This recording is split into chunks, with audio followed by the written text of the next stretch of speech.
അതെ, നമ്മുടെ എയ്ഡ്സ് പിന്നെയും നമ്മുടെ ജീവിതത്തിലേക്ക് വന്നാൽ ഒരിക്കലും സ്വീകരിക്കാൻ പാടില്ല. എന്താന്ന് വെച്ച് കഴിഞ്ഞാൽ ഈ ഒരു പുസ്തകം നമ്മൾ ഓൾറെഡി ഒരു പേജ് മൊത്തം വായിച്ചു കഴിഞ്ഞതാണോ. ഇനി നമ്മൾ റിട്ടേൺ വായിക്കുമ്പോഴും ആ വായിച്ചത് തന്നെയല്ലേ വായിക്കാൻ പോകുന്നുള്ളൂ.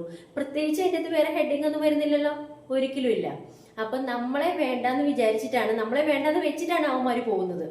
പിന്നെയും അവിടെ കൊള്ളില്ല എന്ന് പറഞ്ഞിട്ടാണ് പിന്നെയും വരുന്നത്. അപ്പോൾ ഒരിക്കലും നമ്മൾ അവരെ ഏറ്റെടുക്കാൻ പാടില്ല. കാരണം നമ്മുടെ ജീവിതത്തിൽ നിന്ന് നമുക്ക് ഒരിക്കലും അഡ്ജസ്റ്റ് ചെയ്യാൻ പറ്റത്തില്ല എന്ന് വെച്ചിട്ടാണ് പിന്നെ നമ്മളെ ഇട്ടിട്ട് ഓൾറെഡി മൊത്തത്തിൽ പോകുന്നത്. മൊത്തത്തിൽ ഇട്ടിട്ട് പിന്നെ വന്നു കഴിഞ്ഞാൽ നമ്മൾ ഏറ്റെടുക്കരുത്. കാരണം നമ്മൾ ജീവിതത്തിൽ എല്ലാം അനുഭവിച്ചു കഴിഞ്ഞു, ഇനി പ്രത്യേകിച്ചൊന്നും അനുഭവിക്കാനില്ല. പിന്നെ വന്നു കഴിഞ്ഞാൽ നമ്മുടെ ഇപ്പം നമുക്ക് അല്ലറ ചില്ലറ സമാധാനം കൂടെ ഉള്ളത്. അവന്മാര് വന്നു കഴിഞ്ഞാൽ പിന്നെ അതൊന്നും ഇല്ലാണ്ടാക്കിയിട്ടേ പോകത്തുള്ളൂ. അല്ലാണ്ട് പ്രത്യേകിച്ച് നമുക്ക് ഉപകാരം ഒരിക്കലും ഉണ്ടാവത്തില്ല. അവരെ കൊണ്ട് ഉപദ്രവം മാത്രമേ ഉണ്ടാവത്തുള്ളൂ. അപ്പൊ ഞാൻ പറയുന്നത്, നമ്മളെ ഇട്ടേച്ച് പോയവനെ പിന്നെ ഏറ്റെടുക്കാൻ പാടില്ല.